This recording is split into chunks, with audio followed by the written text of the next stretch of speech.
में पूरे देश से अलग अलग कोनों से गरीब परिवारों से सर लोग आते हैं, बच्चे आते हैं यहाँ पर आईएएस ऑफिसर बनने का सपना देखकर। सर वो सिर्फ अपने लिए नहीं आते, वो एक ऐसा सपना लेकर आते हैं कि हम इस देश की गवर्नेंस में बदलाव लाएंगे, हम भ्रष्टाचार खत्म करेंगे, हम अपने गांव का, हम अपने शहर की स्थिति सुधारेंगे। और सर इन बच्चों के साथ ऐसा होता है, किसी की कोई जवाबदेही नहीं है। सर हम ये देखते हैं, मैंने कल जाके देखा राजेंद्र नगर में हर दूसरे घर में इस तरीके का सेंटर खुला हुआ है, इलीगल सेंटर्स खुले हुए हैं। तो इन इलीगल सेंटर्स को कैसे खोला जा रहा है?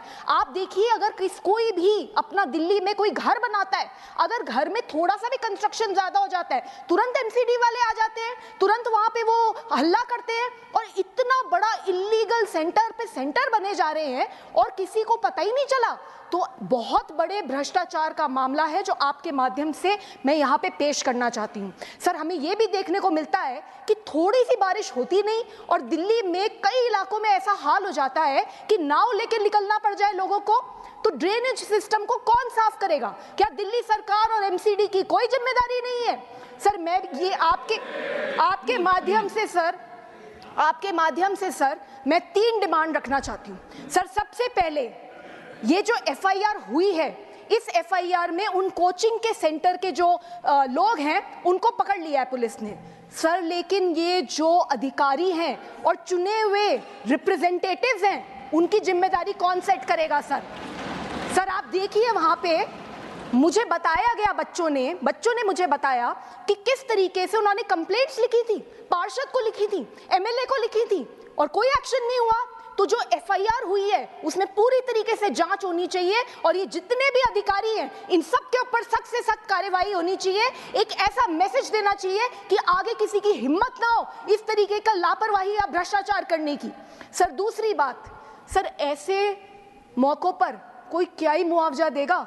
एक परिवार जिसने अपनी बेटी खो दी, जिसने अपना बेटा खो दिया, सर उसके लिए तो सब कुछ खत्म हो गया। मैं कुछ भी कह दूं, हम सब मिलके कुछ भी संवेदना प्रकट कर दें, हम उनका कोई भी खामियाजा नहीं कर सकते, हम उनकी संवेदना प्रकट ही नहीं कर सकते सर, वो इतनी पीड़ा में है। लेकिन दिल्ली सरकार का फर्ज बनता है कि 1-1 करोड़ का कॉम्पनसेशन एक बच्चे को मिलना ही चाहिए। तीसरी बात सर हम ये देखते हैं इतने सालों से यूपीएससी की तैयारी करने के लिए दूर दूर जगहों से दिल्ली में बच्चे आते हैं, पर अभी तक दिल्ली सरकार ने इस तरीके के पीजीज को, इस तरीके के कोचिंग सेंटर्स को रेगुलेट करने के लिए कोई कानून नहीं बनाया। यूपीएससी की तैयारी करते हुए जो बच्चे हैं या बाकी एग्जाम्स की तैयारी करते हुए जो बच्चे हैं उनके वेलफेयर के लिए कोई स्कीमें नहीं बनी है, कोई गाइडलाइंस नहीं है। ये सारी की सारी गाइडलाइंस होनी चाहिए। सर अंत में इतना कहना चाहूंगी, मैंने देखा है सर, दिल्ली में देखा है मैंने बहुत बार कि एक 100 मीटर की सड़क बनती है और उसके ऊपर 4 नेता आ जाते हैं, हमने बनाई, और उसके बाद प्रचार पे प्रचार होता है, हमने 100 मीटर की सड़क बना दीजिए, बहुत बड़ी सड़क बना दीजिए। और इतना भी देखती हूँ कि जब वहां बोर्ड लगता है ना कि किसने सड़क बनाई, उस पर भी लड़ाई हो रही होती है कि नहीं यहाँ पे मेरा नाम लगेगा। और जब उसी सड़क के ऊपर पानी भर जाता है लापरवाही के कारण से, भ्रष्टाचार के कारण से, तो सारे गायब हो जाते हैं, कोई दिख नहीं रहा। मैं कल वहां गई, मुझे बड़ी पीड़ा है इस बात की कि अभी तक दिल्ली सरकार का कोई भी मंत्री, दिल्ली सरकार का एमसीडी का कोई भी इलेक्टेड रिप्रेजेंटेटिव, कोई भी ऑफिसर इन परिवारों से नहीं मिला है।